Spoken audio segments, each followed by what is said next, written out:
Good morning, everyone.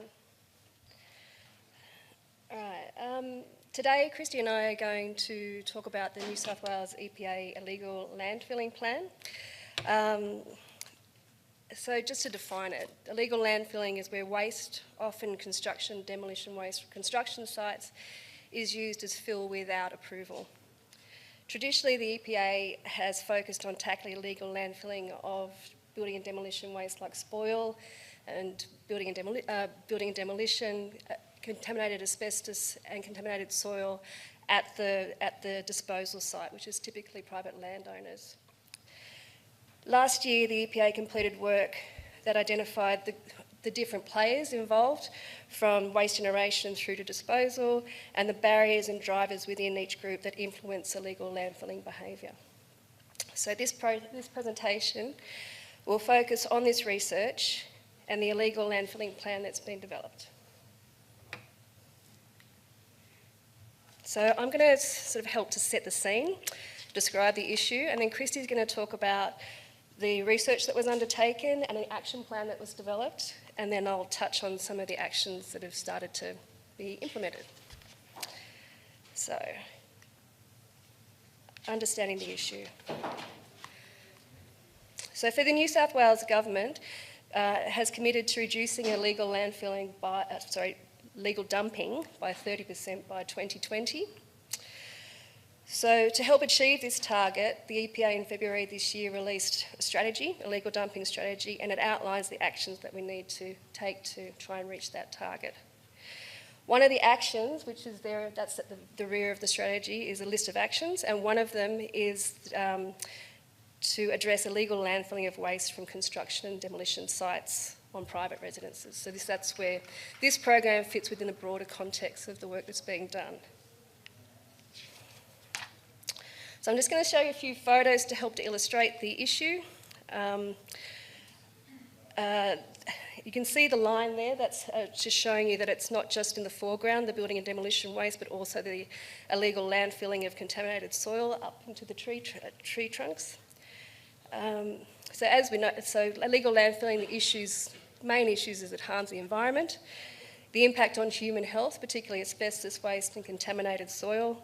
There are huge financial costs for the private landowners, but not only them, also the community broader and the New South Wales and the government. And it undermines legitimate operators and the regulatory system. Illegal landfilling also, it reduces the amount of reusable resources that are going back into the economy, and there's currently a lot of community and media interest in this issue, placing additional pressure on government authorities. So in this picture, you can see the scale of the illegal landfilling from the truck in the rear. This was 300,000 tonnes of contaminated soil that was brought onto a private property to build a dam wall.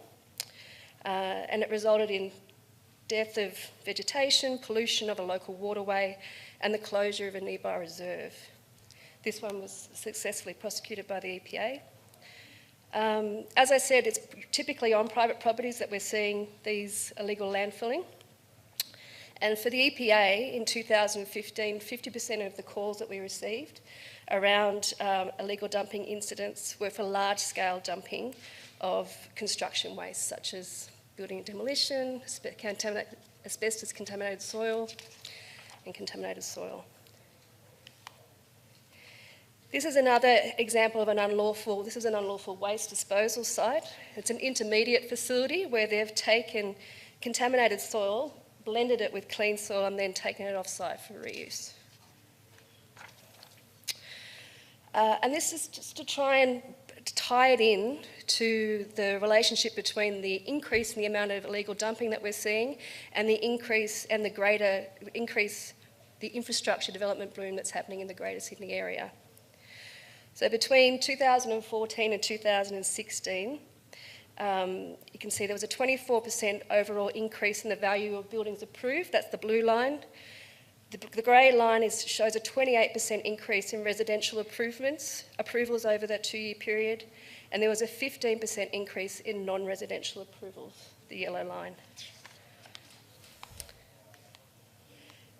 And again, to try and understand the issue, the illegal dumping unit put together this flow diagram, and it was really trying to understand the different players involved from the generation of the waste to its disposal, where our information gaps were, and the different points in the process where things can go wrong.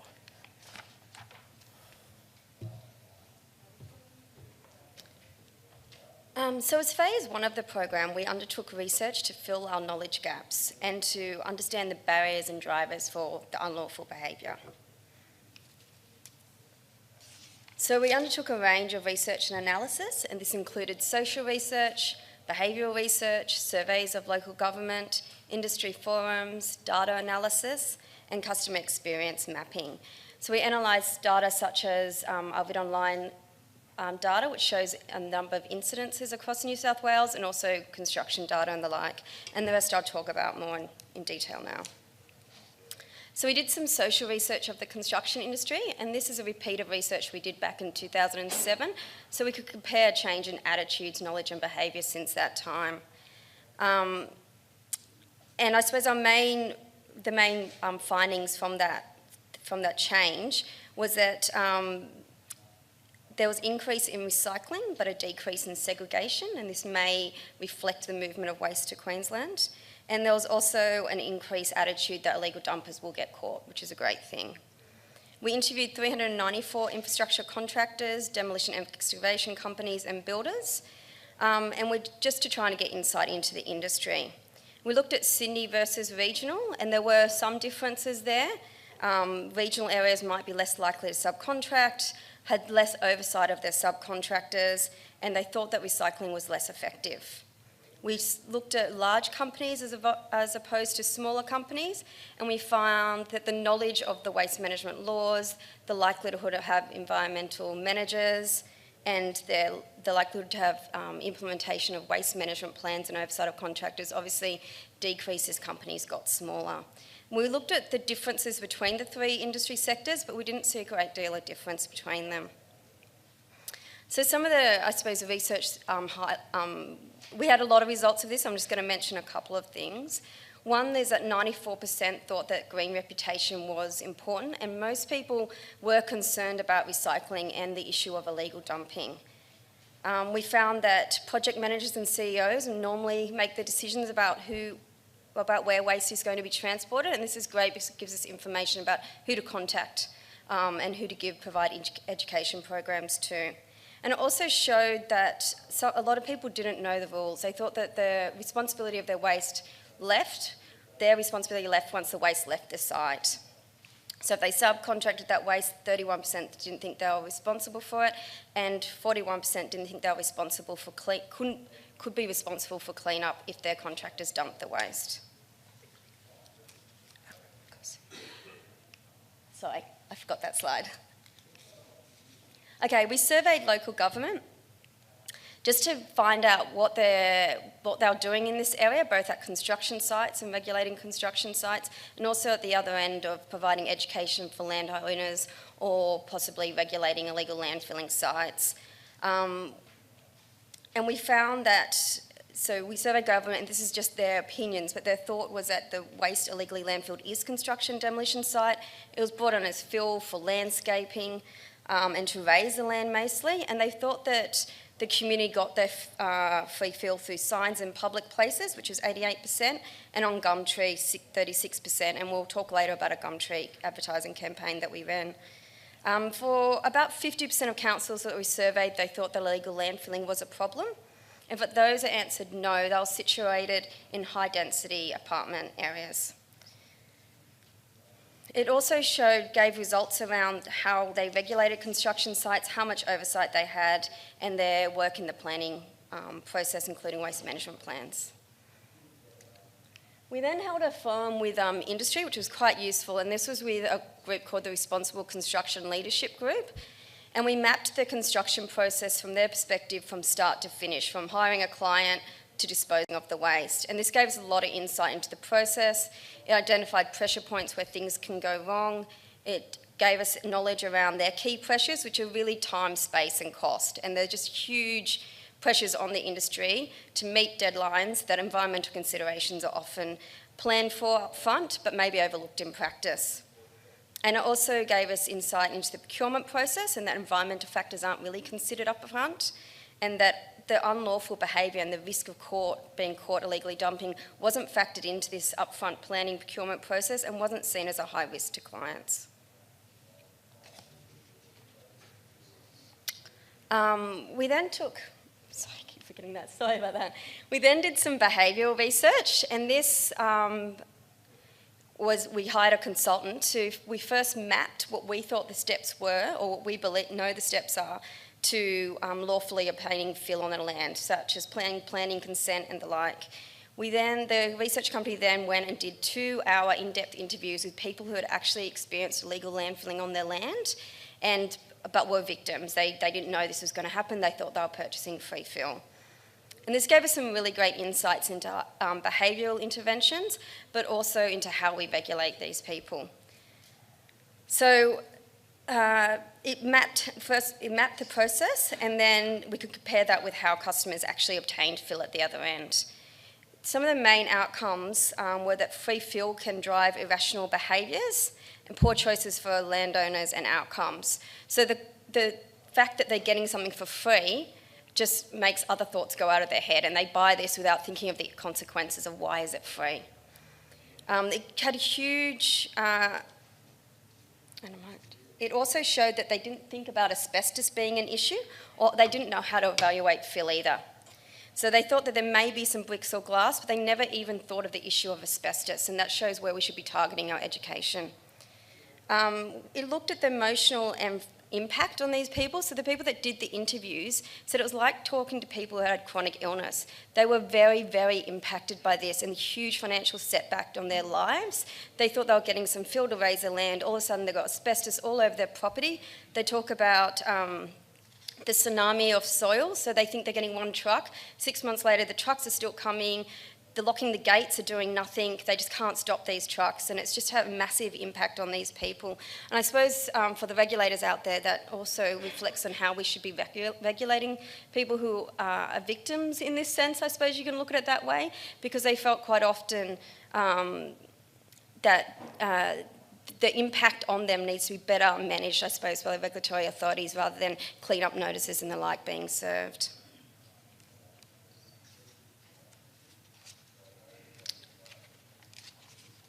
So at the end of the process, we could also map the customer experience. And this is kind of a graphic interpretation of the steps that we found they went through, how they got their fill, how they brought it onto the land and the like. And it helps, it highlighted the areas to target and how we could target our behaviour change programs and regulate.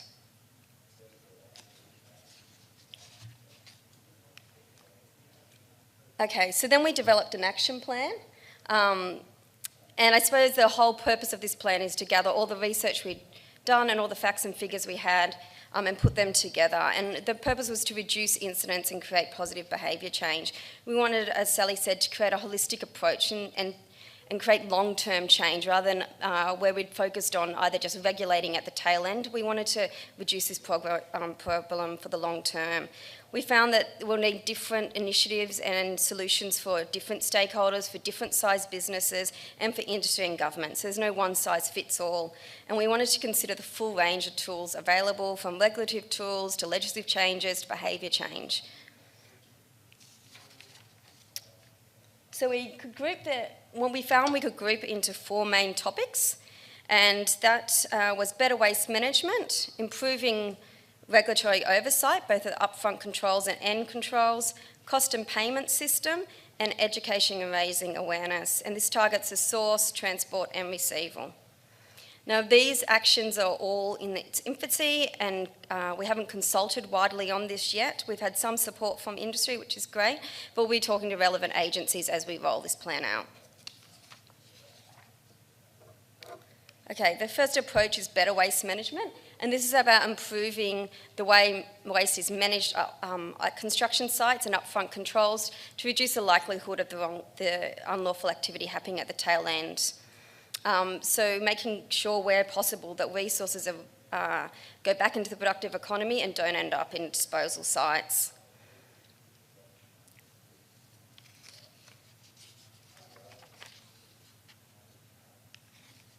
Okay, the second one's improving regulatory oversight, and this is obviously about making sure the right waste goes to the right place. And this is looking at planning approvals and processes, expanding the use of technology to monitor waste transport, and targeted regulation, looking at our key waste brokers and our key players rather than just doing tail-end investigations. It's also looking at multi-agency site inspections of construction sites, not just to regulate, but to help the industry understand the rules and help them implement good waste management practices, because we found when we talked to industry that a lot of them weren't aware of the issues that we're having with the waste industry, such as fraudulent dockets and things like that.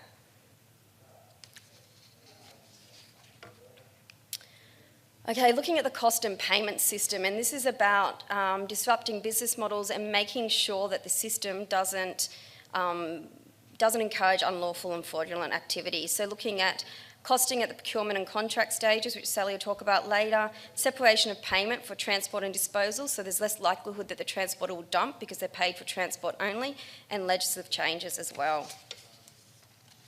And finally, and to me one of the most importantly, is education and raising awareness.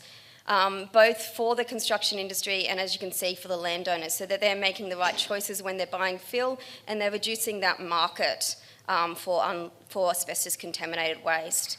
So we've developed a communication and education strategy. We're trying to increase awareness of the risks, increase public reporting through it online, and providing support for councils, post-planning and regulatory services to help them do their job well.